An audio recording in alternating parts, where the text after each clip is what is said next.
Hello and welcome to episode 49 of the Cheesesteaks and Controllers podcast, presented by Fox PHL The Gambler, 102.5 FM, 1480 AM, and iHeart Radio. My name is Esports and Gaming Insider Jason Fanelli, and we have a stellar show for you this evening.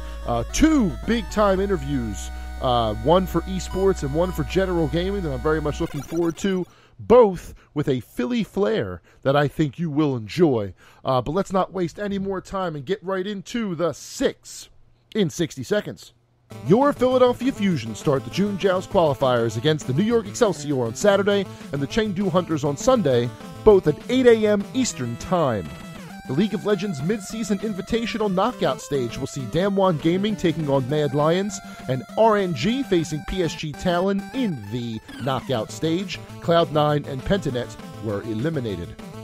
A fighting game glossary has launched online with 650-plus fighting game terms, which can be searched by specific game. Overwatch 2's PvP changes have been fully detailed, the biggest of which is the change from a 6-on-6 format to a 5-on-5, removing one tank from each team. Microsoft has confirmed an Xbox Bethesda co-branded reveal event for some time in June. And finally, the Summer Game Fest kickoff show hosted by Jeff Keighley is confirmed for June 10th at 2 p.m. Eastern, with multiple world premieres and first looks at brand new games. Those are your 6 in 60 seconds. And as always, the 6 in 60 seconds is brought to you tonight by the sponsor of Cheesesteaks and Controllers, Ghost Shaver. Ghost Shaver's patented design makes it feel like an extension of your arm, allowing users to reach anywhere on the head, face, or body.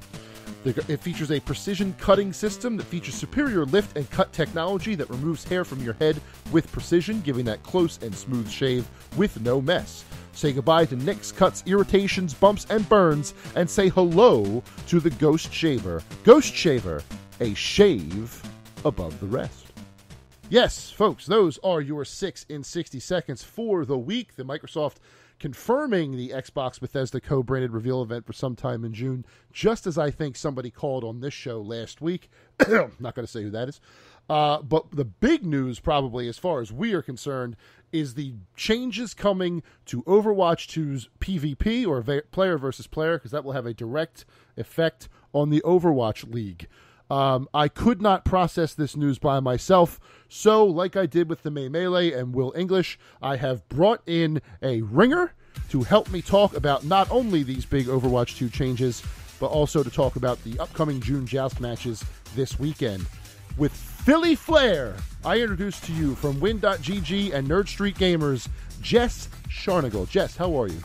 Good. Thanks for having me. I'm glad to have you. Glad you could do this last minute, because I was expecting some news about Overwatch 2. I wasn't expecting them to drop the bomb that they dropped on us. But first, before we get into that, tell me about how Overwatch affected your wedding. Well, I was really tired one night, and I was just kind of going through some songs that I could do for my reception to enter into the reception area as brides and grooms do. And I was like, wouldn't it be cool if the Overwatch League casters did my intro? So I cool. Shot it out to the Twitterverse, and Zoe was like, abso-freaking-lutely. And so yeah, that happened. And so I have it in my wedding video too, that they introduced they messed up my name too, so that's fine. Everybody messes up my last name, but they did too. So jeez. So Zoe is the one that put it together. I feel like that makes perfect sense. I feel like I don't know if it's just the persona she gives out or the way that she talks when she's doing her analysis and everything. She just seems so dang wholesome. I don't want to say Overwatch mom, because she's not that old, but she's got that very inviting, very welcoming presence to her. Am I wrong in that? I've never seen her. I've never talked to her outside of professional Overwatch League production. So if you've spoken to her through interviews or anything like that, do you get the same feeling? I met her at the 2019 Grand Finals, and I did do an interview with her actually recently. And yeah, she's exactly who she is, who she portrays online. She is very down to earth, very cool, and I love her very much. Shout out to Zoe. Shout out to Zoe, and I'm not just doing that to hopefully get her on the show one day. Shout out to Zoe. But no, she is great, and I'm easily one of the best esports hosts out there. Oh, yeah. In the entire industry. But all right, let's get into this. Overwatch 2 dropped 2 hours worth of knowledge on us today. A lot of big changes coming. The biggest one being that the 6 versus 6 format that we enjoy right now will soon, on Overwatch 2's release, be reduced to 5v5, and a tank will be the casualty. What do you think this does, just surface level, to competitive Overwatch and the Overwatch League going forward? I don't think anybody can really tell that yet. And I just talked to Jake from the Houston Outlaws, and he kind of had the same conclusion, is that nobody really knows what it's going to do. Yeah, people are going to lose their jobs. You know, players who are tank players are going to lose their jobs.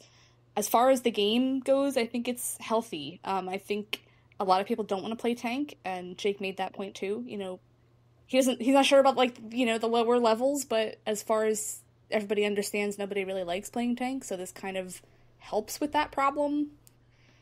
So yeah. Interesting. See, I'm a tank main. I'm a Reinhardt. Oh, I hate it. I'm a Reinhardt guy. I love it. I love just standing there. But I've always been that way. In any like RPG where you can build your own character or anything like that, I'm the guy that's just the big, beefy, get in your face, hit you with a hammer or a big sword kind of guy. So to put up a shield and just walk where everybody does everything behind me, that's my style.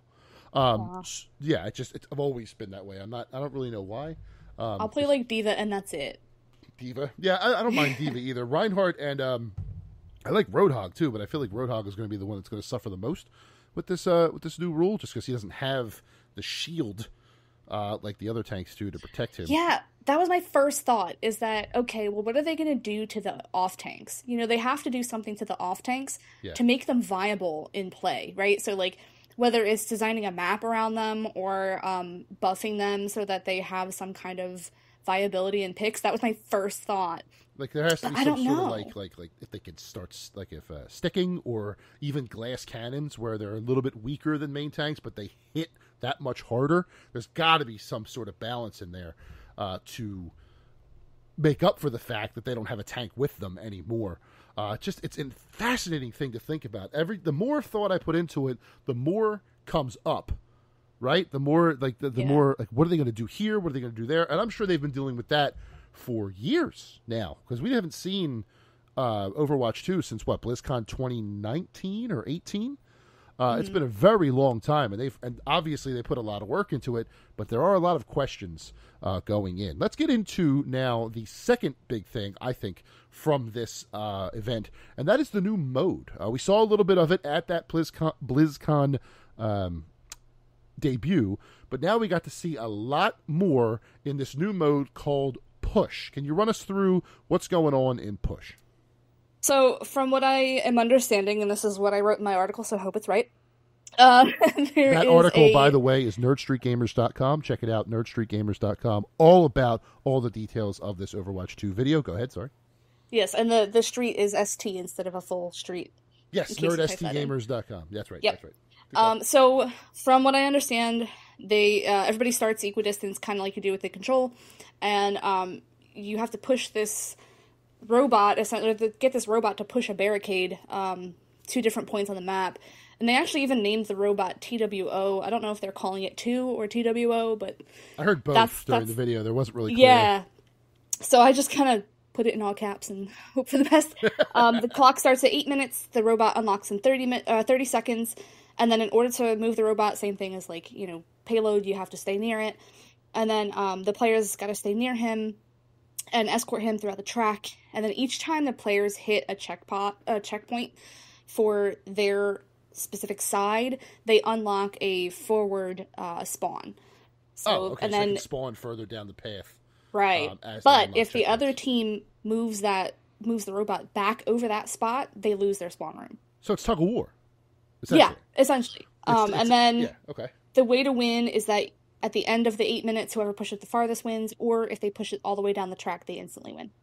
Oh, okay. So if a team just blows through and gets the robot down there in 6 minutes, it's over. The other team doesn't have that 2 minutes to back it back down the track. That's cool. Right. That's cool. It was very fascinating to watch these push matches, just because it's a brand new mode, the one that we're not very familiar with, only watching Overwatch League or competitive Overwatch, but just to see the back and forth and the give and take and all that other stuff, very, very cool new mode. I'm excited to see that come into the competitive meta whenever Overwatch 2 releases, because of all the information they gave us, they didn't give us a release, did they? Nope. Aha, great. That's all the way at the bottom of the article. So that's nothing yet. So we don't even know when we're going to play all this stuff. Nope. Next one, then, third big point, I think, would be the 5 new maps that we were introduced to, each with their own setups. First is New York, a hybrid map with a fire engine as a payload. I thought that was a nice touch. Then we saw Toronto. We saw Rio with a peacock payload that was even better. Rome, a push map, and Monte Carlo, which is specifically an escort map with autopilot cars and a payload that was a F1 car, if I remember correctly. Yep. And themed after the big Monte Carlo race. So which of these 5 maps, I think we talked about this a little bit before we got started here, which of these 5 maps is your favorite and why? Oh, that's a tough one because I also really like the New York map, but I think Rio probably beats it just because it's so colorful and that freaking peacock payload. I mean, come on. I mean, as a woman, I just have, I tend to go towards the more colorful things, the more feminine things, and that peacock payload is like my dream of a float. If I could pick a float to ride in a parade, I would pick that one. It's basically what it is. It's a parade float. It's a carnival float. Big old peacock just float. Look at that thing. That is majestic. I will tweet a photo of this at Big Man Fanelli on Twitter so you can take a look at this beautiful peacock. I'll make sure it's out about, 4:15 on Saturday while this is live on air, so y'all know what you're talking. Y'all know what this peacock is. It is beautiful. I also want to highlight Toronto a little bit. I thought this was a very good window into how push can really work. It is just a push map. It was the first map we got to see back in over the BlizzCon reveal, if I remember correctly. So they've had a lot of. This is probably the map they've worked the most on, and it shows. Do you agree with that? I don't really remember a lot from BlizzCon line, but yeah, I would agree with that Toronto is one of the ones that's more developed, yeah. Yeah, it was super cool. So the last big thing that they got into was some changes with heroes, specifically hero types and specific abilities. The big thing, obviously, is coming with changes to tanks. There's one less tank, so they're going to be buffed a little bit. The one that they focused on was less knockback, so they won't be flying all around the stage like they used to. Supports will have regeneration after they've stopped taking damage for a little bit of time, which I think is a great idea. Keeps your focus on supports for as long as possible. And then DPS are going to be a little bit faster, which is just going to make Carpe that much better, if you ask me. Of those 3 changes, just off the top of your head, how would you rank them in order of potential to change the meta? Definitely the support would be first. I think Ana and, Moira getting like a regen is going to absolutely change the game. You've got an Ana now that doesn't have to waste her nade to get her own healing up. You've got a Moira that doesn't have to throw out a healing ball to herself and can focus on healing her other teammates. I think that's definitely the biggest one. And then probably the DPS change, and then the tank change. Do you think that the support change could create a meta that's too dependent on supports, or is that kind of the whole point of supports, to be dependent on them? No, I think it's actually a really important change because now you've only got one tank. So if you don't have a healer and that one tank dies, like your fight's over. Yeah. So I think it also kind of goes to the 5v5 altogether because those 2 roles are going to be so important. And that tank, it's going to be like, I'm afraid it's going to be who has the better tank. Yeah. Yeah, that's what I'm afraid of. Yeah, that the all the matches will just come down to whose tank player is better. It might create more of an importance on tanks than we have now with 2. I had not thought of that. That makes a lot of sense because if you down the one tank, the other team's completely exposed. At least now you have 2 to get through. Right. And whether it's a main and off or a double main, whatever they're doing, that really does change things, doesn't it? There's so many intricacies to what a 5v5 does to that meta. There really is, and it's a mind-blowing thing. The more you think about it, the more that comes up. All right, then finally, let's get into some of these hero-specific things that we saw. Winston now has a new secondary fire that basically lets him shoot a lightning bolt at people. Mei, which is one that we talked about as one of the worst things, is she doesn't freeze her enemies anymore. She can just slow them down, but she does more damage. And Zarya now has dual bubble charges that she can use for herself or her teammates. If I had to rank them, I would think it's Mei's changes first, Zarya second, Winston third. Would you agree with that? I think other people would. I'm upset that Mei's change is not freezing people anymore, but yeah, I would agree with that. No, that's what I mean. As the most changing of the three, Mei not freezing people is huge. Because I feel like maybe not for the top, like the top tier, but for like the bottom tier, like the lower tier players, it's going to be a huge change because a lot of people like me, I'm outing myself here. I do the same thing. Need a still target to be able to aim correctly. You're just as good as aiming as I am, it sounds like. But it's okay. It's okay. I'm sure we'll make do. We'll figure something out. All right, so let's get into those were all the changes for Overwatch 2. I appreciate you walking us through that. Lets me wrap my head around it a little bit more and gives me more to think about, as there were things, as we talked about, that I didn't even consider. But to close this out, I want to get your thoughts on the upcoming weekend, the first qualifiers of the June Joust, which start Friday at 3 p.m. So if you're listening to the podcast version Friday morning at 9 a.m., you have two matches at 3 p.m. and 4:30 p.m. to enjoy. If you're listening on the radio, you missed them, and you missed the morning matches since we're at 4 o'clock, but you have Saturday and Sunday to enjoy some Overwatch action. Let's get your thoughts first on the two Fusion matches. This is a Philadelphia sports radio station after all, and we love our Fusion. New York Excelsior on Saturday, Chengdu Hunters on Sunday. They've already beaten Chengdu. They have not seen New York before. I'm thinking 2-0. How about you? I think 1-1. I think that they're going to beat New York because, as Carpe said in his, I guess, banter, they really just have Jonak and that's it. Oh no, his friendly banter. Yeah, the trash talk. He is such a trash talker, and it's great. He is, and it's so surprising because he's so meek in person. Yeah, very shy. But don't mess with him on the Overwatch. Yeah, and on the game field, that makes sense. On the digital pitch, as I like to say. Yeah, that makes a lot of sense. He's probably spicy in real life too, but around other people. Yeah. A lot of people he's more familiar with. And then, so you're seeing a loss to Chengdu. Yeah, I think the meta is going to hurt them. And you have to remember that hero pools are coming in. Oh, that's right. So we lose Tracer, we lose Sombra, we lose Reinhardt, and we lose Ana, Moira? Right? Oh, Ana or Moira. I don't remember. We can look that up right now while we're talking to each other here. We do things live on Cheesesteaks and Controllers, even though it's not aired live, but no one's judging us. I will look that up. But yes, we're definitely losing Tracer, Sombra, and Reinhardt, which are big losses for this team, particularly the Reinhardt, I would say. I know Tracer is a big for our DPS guys, but that Reinhardt tank, maybe it's just because I'm a main, that one hurts me big time. I do believe it's not coming up very fast. I may have to edit this part. There it is. Zenyatta. We were both wrong. Oh. It is Zenyatta. We have terrible memories. That we lose. Oh, yeah. I don't remember what I did yesterday. But yeah, Zenyatta is the one that the support that's being lost. So maybe not, maybe not too big of a loss there. I don't know. It depends, because it depends also on what it does to Chengdu, because I gotta be honest, I cover both Overwatch and Valorant. It's very difficult for me to watch both. Yeah. I know how that feels. I cover Overwatch for this. I cover Rainbow Six Siege and Street Fighter for one site. I did a Fortnite article for another site. I am all over esports, baby.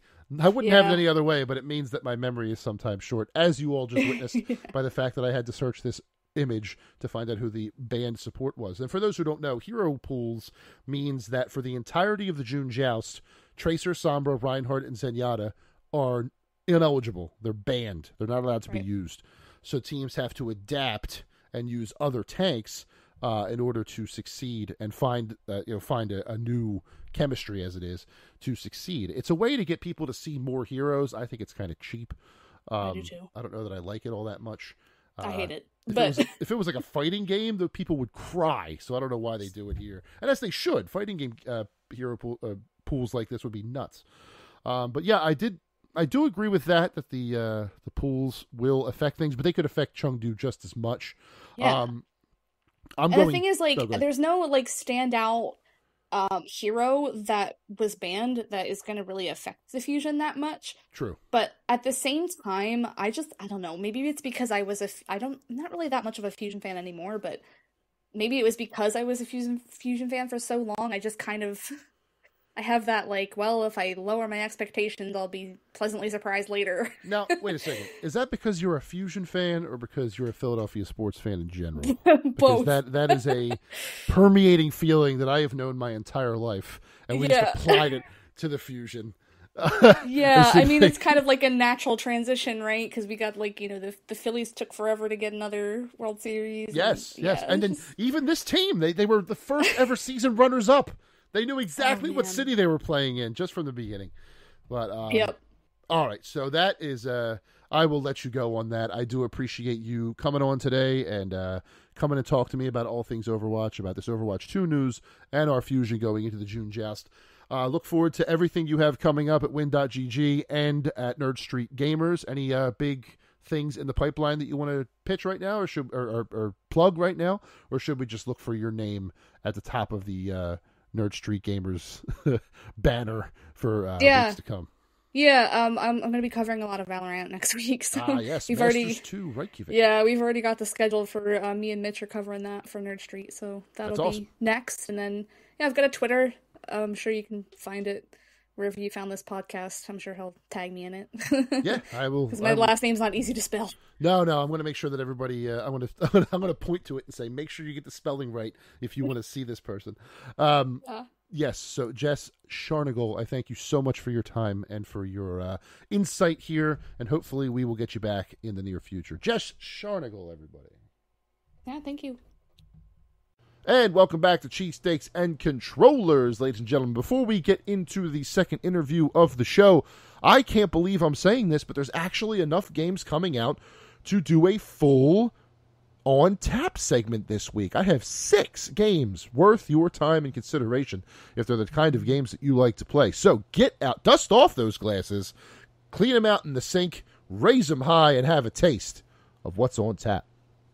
Knockout City, the multiplayer dodgeball game from EA, launches today, the 21st, as does Nintendo's Miitopia, a full RPG adventure starring you and your friends, or your Miis, as the characters. PC survival game Rust comes to consoles in Rust Console Edition, while THQ Nordic and Experiment 101's open-world RPG Biomutant finally sees the light of day. Final Fantasy XIV arrives on the PlayStation 5, and finally Shin Megami Tensei 3 Nocturne HD Remaster brings the remastered cult classic to Switch and PlayStation. Lots of choices there, from big adventures to dodgeball action. What's on tap for you? Yes, folks, that is what is on tap this week. It's nice to have a menu of games to choose from once again. Some old, some new, some returning, some first time available. But it's nice.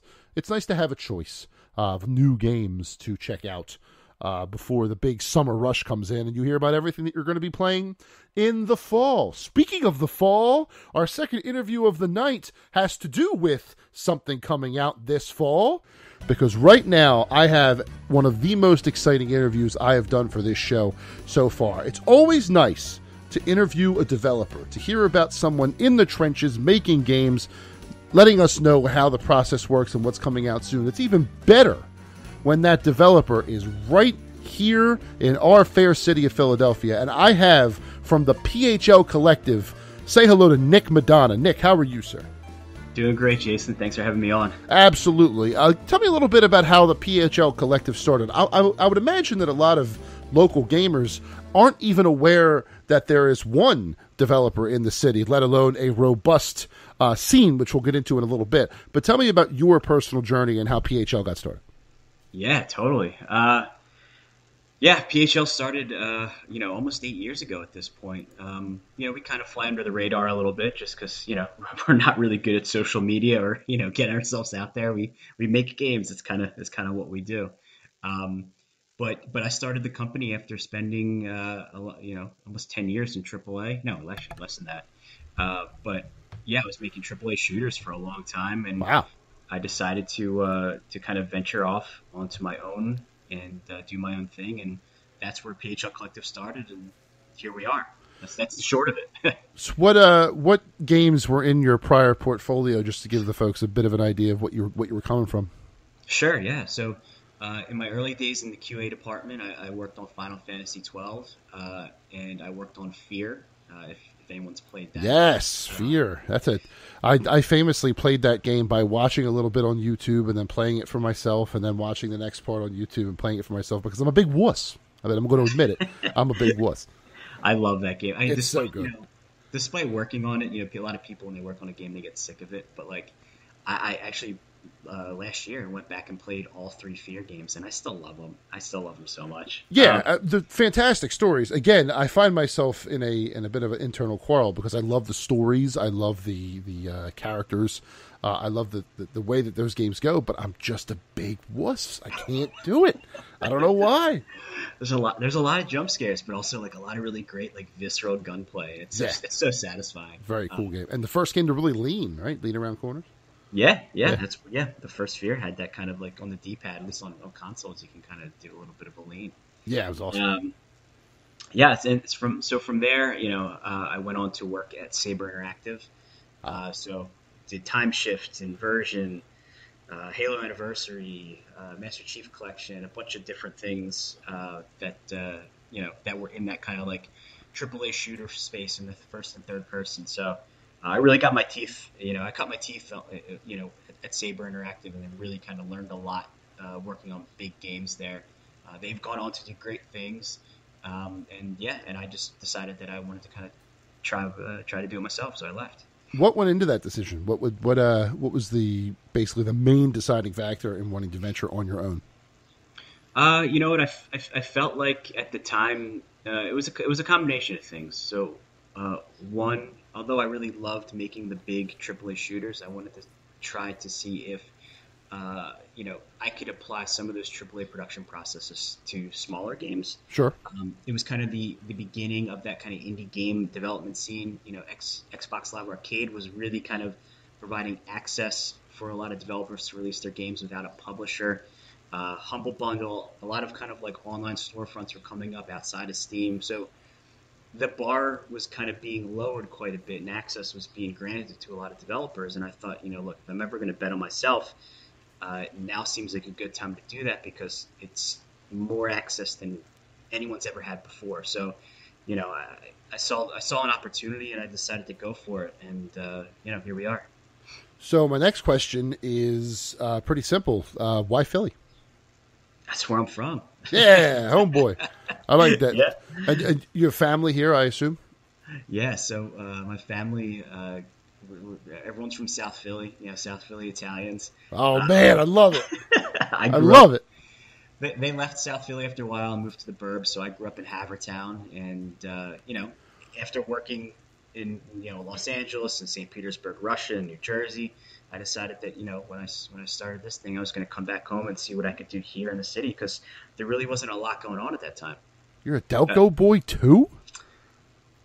You know what? I am. I don't understand the weird like kind of affinity for Delco. I mean, I really enjoyed growing up in Havertown, but like there's just I don't know. I never really like raised my Delco flag super high, but like I'm not embarrassed by it. Delco like, is a weird thing, Delco is chic right now, thanks to that HBO Max show, Mayor of Easttown. If you have not watched that yet, name dropped Ridley, Upper Darby, and Wawa in the first episode. I'm a Ridley boy myself. Oh, nice. So okay. I am fully aware of how Delco is viewed both internally and externally in the area. It's a weird thing. It's definitely a weird thing, and that show definitely. I think it does a really good and bad job, at portraying Delco. No, I think it does a great job, which is a bad thing for us. So that's the problem. And Kate Winslet, God bless her, she sounds like she's lived here her whole life. It's amazing. Her pretty on point. They're pretty good. Yeah, it's pretty good. But I'm sorry, I don't mean to digress. I hear Delco, and that's the first thing I go to nowadays. So, let's talk a little bit about the game developer scene in Philly before we get into the PHL specifically. There are a lot of small indie developers around here. I know Cypher Prime was doing stuff for a while. Do you guys all collaborate? Do you talk a lot? Is there like a bit of a competition going on? Tell me a little bit about what's going on here in Philly as far as game dev. Yeah. So you're correct. There's a lot of small studios, and there's been a lot of like kind of fits and starts over the years. But the people who really kind of kicked a lot of things off were Cypher Prime, so Dane and Will, and the guys at Flyclops. They're the ones who really kind of provided a lot of developers, including us and other people who've been coming up through that like game dev scene. A support network, a friend network, a place to go when the Philly Game Forge was still around. Yep. Really provided a great kind of community, which helped grow a lot of game jams and smaller studios that came out of the game jams. But for me, as someone who's an outsider who is coming from AAA and coming back home, seeing that community was there and becoming fast friends with a lot of those guys was really helpful. And like I said, like creating like a network, becoming part of a community, because there's not a lot of us here, and it's not a competition really. We all kind of lean on each other for different things, and it's great. Yeah. Now I'm looking at your profile here on your website, phlcollective.com. And if I'm following the timeline correctly, your first game after coming from AAA shooters, some of the most high-profile games that were coming out at the time, was a game for the Cartoon Network. Is that correct? Yes. One of our longest-standing partners. Wow, that's awesome. So Tom and Jerry, Colossal Catastrophe. I also want to mention, you have a lot of great licensed content here. Some really big Cartoon Network franchises, which is very impressive. Tom and Jerry right off the bat. Bear Bears and Ben 10 following that. What would you say was the biggest difference coming from that AAA to now making licensed family games, for lack of a better term, or games suited for a younger audience? Where did you find was the biggest obstacles, or where were you really able to put your AAA knowledge to the where were you able to? What's what I'm looking for? Apply that AAA knowledge to this new genre, at least for you. Yeah, so it's kind of been interesting, right? Because I guess you could say that working on Halo was kind of a license, right? That was something that we at Saber partnered. Oh, true. To kind of do. But I mean, that is its own kind of. I mean, that's you put that in like the Marvel Star Wars kind of echelon, where it's like that's like one of the pinnacle kind of properties. But for me, coming from AAA to making some of these smaller games with Cartoon Network, one of the greatest things that I kind of just had to wrap my head around, and I was pleasantly surprised by, was the hands-off nature, for the most part, from Cartoon Network, as opposed to maybe working with larger AAA publishers, right? Larger AAA publishers, right? They have a lot of check boxes and things that you need to meet and you need to do to make sure that you get through all the gates during sure, and keep within their established IPs. I imagine that the checklist for a company like, let's say, Nintendo is probably pages longer than Cartoon Network. At least that's what it sounds like. Yeah, it's a lot more stringent. With Cartoon Network, there's obviously brand rules. And there's things that you need to do and adhere to, especially making a game aimed at younger audiences. But the folks at Cartoon Network really kind of let us be creative. They let us define a lot of the game design, a lot of the mechanics, a lot of the really great things that kind of make these games stand out and be unique. I mean, it's almost like, a cool little indie game with a really fun license on it. They didn't really meddle in the design. They gave us feedback. They supported us, but they really kind of let us flex our muscles, I guess, for lack of a better word, and really do what we wanted to do and make sure that we found a design or a mechanic that was really fun and served the property really well. Sure. Now, of the five games I see here, you have basically developed for everything. You've developed for browser-based through Cartoon Network. You've developed for iOS through a few of the games that are here. Console with Cluster Puck. VR with the Bear Bears Food Truck Rush that we just mentioned. Where right now is your favorite or your preferred platform in terms of development? I imagine that developing for VR is different than developing for your phone or for even console. So where do you find that you have the most freedom, I guess, or the most interest in developing at this point?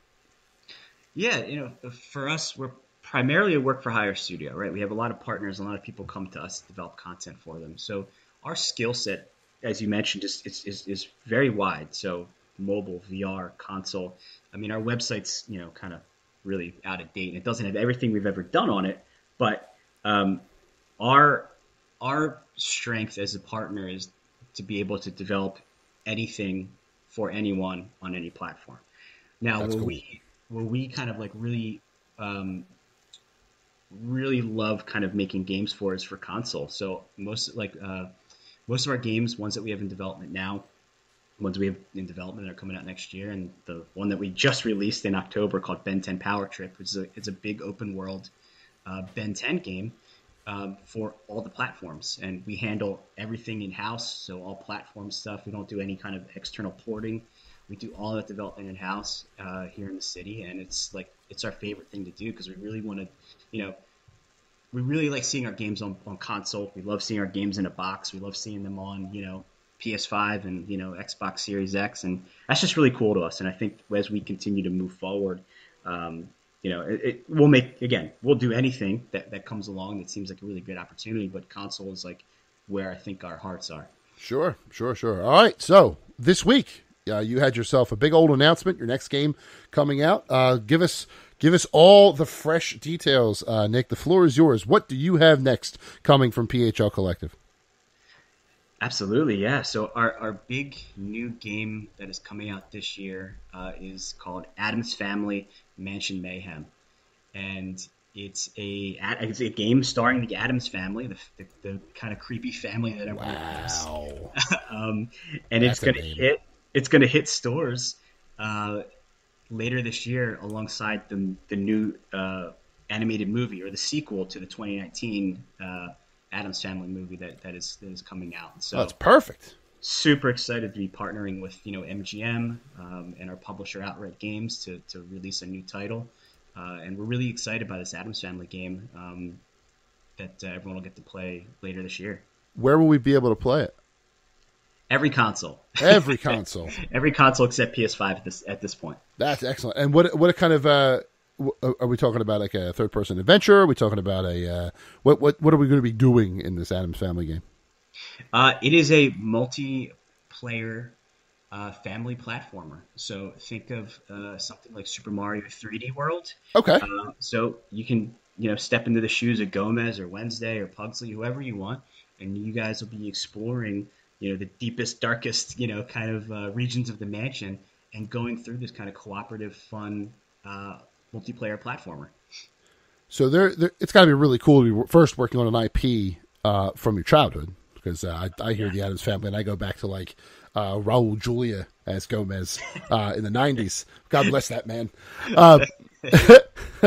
But do you find that there's maybe a little bit of added pressure when you're working with an established franchise like this, as opposed to a creation, original creation like Iris and Cluster Puck that are on your website? Are you a little more worried when those games launch that not only are you representing yourselves, but you're representing a larger brand too? Or is there more pressure with your original creations getting successful in your eyes? You know what? There's a lot of pressure on both, but I think for us specifically, working on a lot of the Cartoon Network stuff and even the Addams Family, like you said, like that is such an important franchise to a lot of people. People grew up watching the black and white show, sure, and then the 90s movies, right? And, kids love the animated movies, even the cartoon from the 70s. Like, it's something that is beloved. And the last thing that we want, right, is to be the people who made something bad within that kind of franchise. Sure. So for us, yeah, the pressure is super high. We always want to make sure we deliver something that's fun, that fits in the brand, and the studio is happy with. Because that's our biggest fear, is to spend time and effort and resources to make this game that we think is cool, but then no one likes, and that is something we don't want. So we really put a lot of pressure on ourselves to make sure we deliver something that's fun and also appropriate for Addams Family fans. Yeah, well, considering that you keep getting these licenses that are bigger and bigger and bigger, I'm thinking you're doing something right here. So I'm looking forward to Addams Family Mansion Mayhem, plus anything else that you have cooking up in the background. I am looking forward to PHL Collective and the rest of the studios here bringing some clout to the Philly game development scene, because it's here. We just need to be noticed. Philly is a burgeoning city for this sort of thing. We just need a little more attention, and I think this is a great start. Nick, thank you so much for your time. Good luck with everything. Good luck with the launch, and hopefully the next time we speak, we're talking about a super successful Addams Family game and the next great IP that you're working on. Thanks for your time, Nick. Thank you, Jason. I appreciate it. Hello, and welcome back to Cheese Steaks and Controllers. We're going to wrap things up tonight by going back to the Overwatch League. And I'm going to run down the schedule for this week's action and give you my picks as to who I think is going to win in week 1 of the June Joust qualifiers. Now, I did mention in our first interview with Jess Scharnagle of Nerd Street Gamers where I am going with the fusion matches, so you already know 2 of my picks so far. But let's start with Paris Eternal playing Toronto Defiant Friday at 3 p.m. So if you're listening to the podcast version of this, you can still get your picks in wherever they do pick them. If you're listening on Saturday, you will have missed this one, but I'm going Toronto here just because trusting Paris has not gotten me anywhere yet, and I like Toronto's fusion light approach. Toronto did look pretty decent in the May Melee, not great, but decent, and I think they'll take care of Paris here in the first match of the weekend. Then we have London at Florida. London Spitfire, again, just not very good, with Florida Mayhem really surprising people in the May Melee and getting all the way to the tournament. I don't recall, I'm checking that right now, how far they got, but I feel like they at least made it they made it to the losers bracket finals. They lost to Shanghai in the first match, but then they beat Chengdu and then lost to Shanghai again. So 2 losses to Shanghai knocked them out, but they were 1 match away from the finals. So Florida Mayhem, I think, is going to take this match as well and go and 1-0 in June Joust qualifying.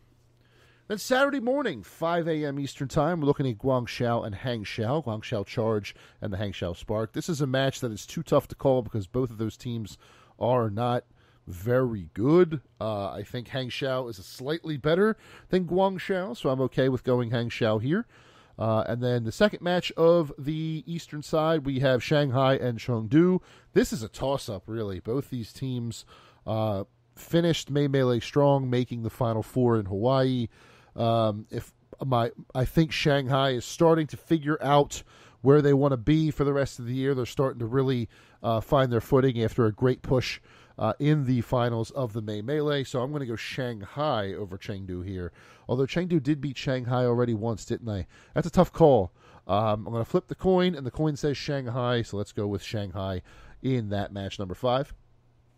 New York Excelsior and Philadelphia Fusion. I think it's Fusion in a squash. I think Fusion is just better. Just a better team than the Excelsior. I do not fear the Excelsior one bit, which of course means 3-0 Excelsior over Fusion. But no, I am choosing your Philadelphia Fusion there. You'll be able to watch that encore at 12:30 p.m. on Saturday, a more manageable time for those of you who like to sleep in. Saturday on the western side, we have Paris at Washington, and once again, I think Paris loses here. Washington, very, very good team. Had a bit of a weird fluke loss at the end of the May Melee qualifiers there, dropping to, I believe, Dallas, who went on to win the whole thing. So give me Washington here in a recovery match and a bounce-back match. Next, we have Houston and Atlanta. Houston Outlaws, again, very impressive team in the May Melee qualifiers, with Atlanta hovering in the middle. I'm going to go Houston here. Toronto and Boston, I have no problem picking Toronto here. Boston, again, like the London Spitfire, just not the best team in the league, not very good. And I think Boston is going to give this one up here. And then we move to Sunday. Sunday, we have the Shanghai Dragons and the Hangzhou Spark. Once again, I think Shanghai is a little bit better than Hangzhou. I think Shanghai this is where they turn it around. I think they're going to have a very strong June Joust to get back into that Final Four. And I think they start 2-0 on the weekend here. Then we have New York Excelsior and Guangzhou Charge. Now, I did say that New York is not very good in the match against the Fusion, but I think Guangzhou is actually worse. So I am comfortable picking New York here against Guangzhou for their first win of the June Joust. And then we have Philadelphia and Chengdu. Now, I did say that I was going with Fusion here as well, and I will stick to that. Jess made me think, though, Jess Scharnagle in that first segment, talking about Chengdu and how this might be a weird series thanks to the hero pools. They all are going to be weird series thanks to the hero pools.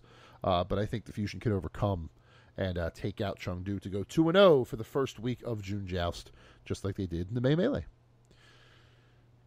Sunday at 3 o'clock on the western side, we're looking at Atlanta and London, and when in doubt, pick against London, so Atlanta's going to take the win here.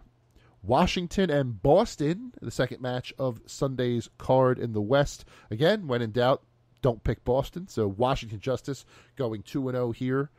And then finally, Sunday at 6 o'clock, a marquee matchup between Florida and Houston. This is a tough call. Both teams are doing exceptionally well at this point in the May. Now that the May Melee is over, they're both looking very, very strong, and I'm not really sure which way I want to go with this one. I'm looking at both these teams and looking at these rosters, and I'm looking at the losses that they've suffered and the wins that they've gotten. Houston has some quality wins in that first set of qualifiers, where Florida just kind of wore teams down and really got to them and did a great job as well. I think I'm going to lean Florida here. It's a coin flip for me, but I think it's going to be Florida in a tough 3-2 knockdown drag-out series. I think they're just a little bit better at this point than Houston, but it could go either way. I really think this one could go one way or the other. I don't have any clear vision here nor there of the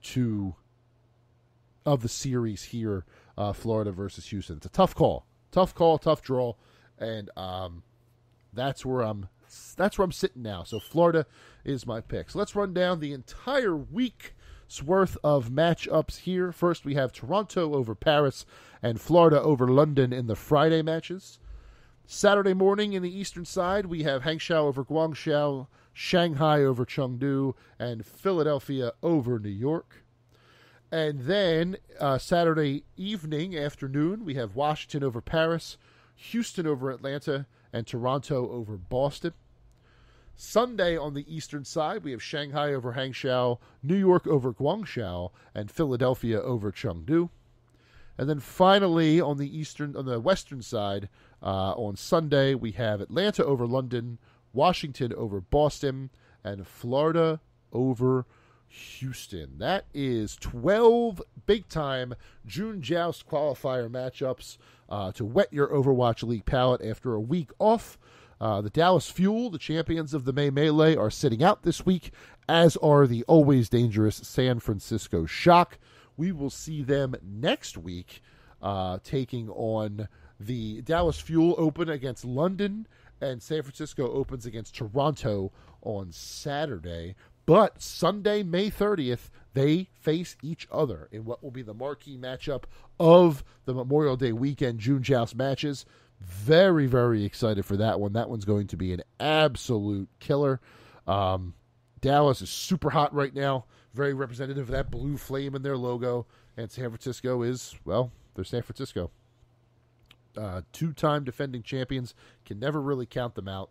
So that is going to be one to watch in the final match of the second week of June Joust qualifiers. Now, the Fusion are off next week. I do want to put that out there. We will not be talking about the Fusion next week because there won't be any matches to talk about. They are back Friday, June the 4th at 5 a.m.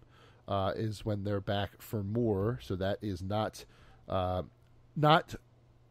today, if you're listening podcast form, not yesterday if you're listening on the radio, not next week, the week after. Friday, June the 4th, 5 a.m. is the Fusion's next match after this weekend, and then they play again Saturday, June the 5th at 5 a.m. So 2 straight 5 a.m.s with only one encore, that encore being Saturday against the Valiant.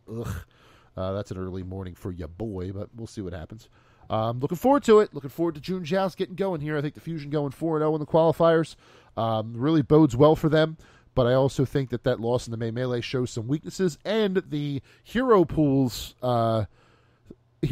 thing throws everything up in the air. Teams not having Tracer and Sombra to lean on, that losing that Sombra EMP is humongous. Reinhardt as a tank not being available is not as big of a loss. There are some good main tanks that I could replace him, like Sigma comes to mind, but not having him for some teams is going to be brutal. And then Zenyatta is probably a bigger loss than I'm giving him credit for, but the fact that I couldn't even remember who the support band was is not a very good sign. So I think teams will be able to get over the Zenyatta loss. I think that if I had to rank them in terms of how big the losses are, it would be Sombra, Reinhardt, Tracer, and Zenyatta. But all it means is June Joust is going to be interesting, and we'll see those 4 again in the Summer Showdown starting in July. And with that, we are at the end of episode 49 of the Cheesesteaks and Controllers podcast, presented by Fox PHL The Gambler, 102.5 FM, 1480 AM, and iHeartRadio. My name is Jason Fanelli, and I am the esports and gaming insider for Fox PHL The Gambler. Thank you so much for listening. If you want more from me, I realized a couple days ago that this week there was enough work for me that I will have been published on 5 separate outlets this week alone by Friday at 3 p.m. You can catch a preview of The Ascent, a very good isometric RPG coming to Xbox Series X and Xbox One in July. You can catch my preview of that over at MMORPG.com. That was very, very cool. A couple of articles following the Rainbow Six Invitational and the fighting game glossary that I mentioned in the 6 and 60 can be found at esports.gg. I produced a fun little guide for the loadout.gg, another esports website, going over the rarest Fortnite skins that are currently available, or available in quotes. I also wrote a piece, my GameSpot stuff. I also have been writing for GameSpot news every day, mostly on mobile stuff, plus a couple of features and reviews that are coming out. Again, focused on mobile, doing a big mobile project for them over at GameSpot.